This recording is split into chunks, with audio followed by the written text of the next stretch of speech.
Hello everybody, thank you for tuning in. Today we have great news on the second stimulus check, here on Stimulus Check Updates today. If you are new to the channel, make sure you subscribe. House Speaker Nancy Pelosi on Saturday dismissed the latest White House offer in COVID-19 aid talks as one step forward, two steps back, but said she is still hopeful that progress can be made toward a deal. The White House had boosted its offer before Treasury Secretary Steven Mnuchin and Pelosi spoke on Friday afternoon. President Donald Trump is eager for an agreement before Election Day, even as his most powerful GOP ally in the Senate said Congress is unlikely to deliver relief by then. COVID relief negotiations are moving along. Go big, Trump said Friday on Twitter, just a few days after unceremoniously breaking off talks in a tweet thread, citing the high cost.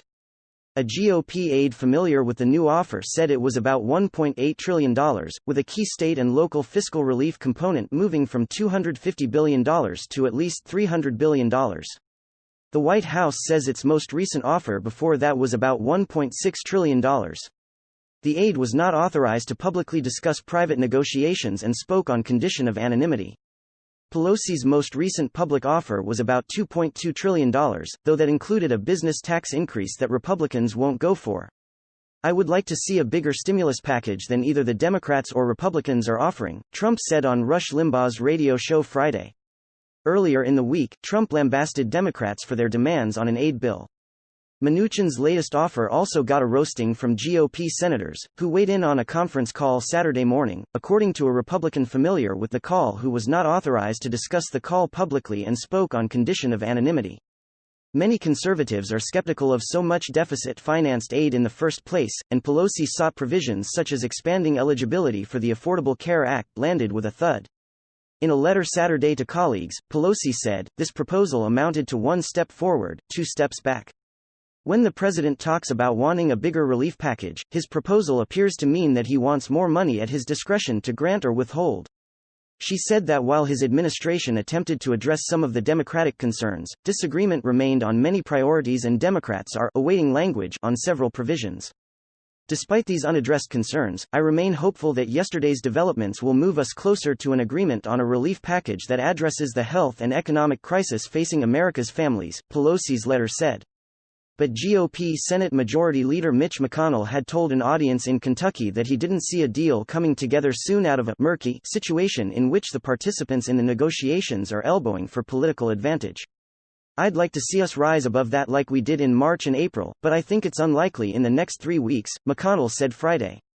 He said later that the first item of priority of the Senate is the Supreme Court, suggesting there isn't time to process both a relief bill and the High Court nomination of Judge Amy Coney Barrett before the November 3 election. He spoke after Trump apparently performed an about-face, empowering Mnuchin to resume negotiations with Pelosi, D. Califf, on a larger, comprehensive package despite calling off the talks just days before. McConnell remains a skeptic that a deal can come together, and he has issued private warnings that many Senate Republicans will oppose a deal in the range that Pelosi is seeking. "We do need another rescue package," McConnell said. "But the proximity to the election and the differences about what is needed at this particular juncture are pretty vast." Later Friday, during an appearance in Tompkinsville, Kentucky, McConnell said, "I don't know whether we'll get another virus relief package or not." McConnell's remarks capped a tumultuous week in which Trump sent conflicting signals and made unworkable demands. On Tuesday, he ordered an end to the week-long talks after being told that few Republicans in Congress would end up voting for a possible Pelosi-Mnuchin deal. After taking blowback for that decision, Trump sought to revive the negotiations Thursday.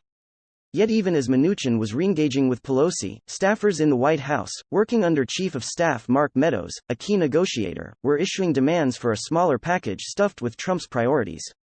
All this comes as Trump is sliding in the polls and is sidelined by his COVID-19 infection.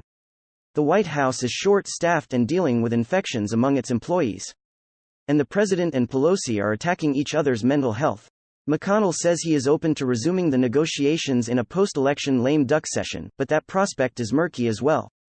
"I hope everyone is staying safe out there and holding on the best you can." Thank you so much for watching this far, and make sure you subscribe to stay up to date on information just like this and your stimulus checks. Leave a comment and like down below, and I'll catch you next time on Stimulus Check Updates.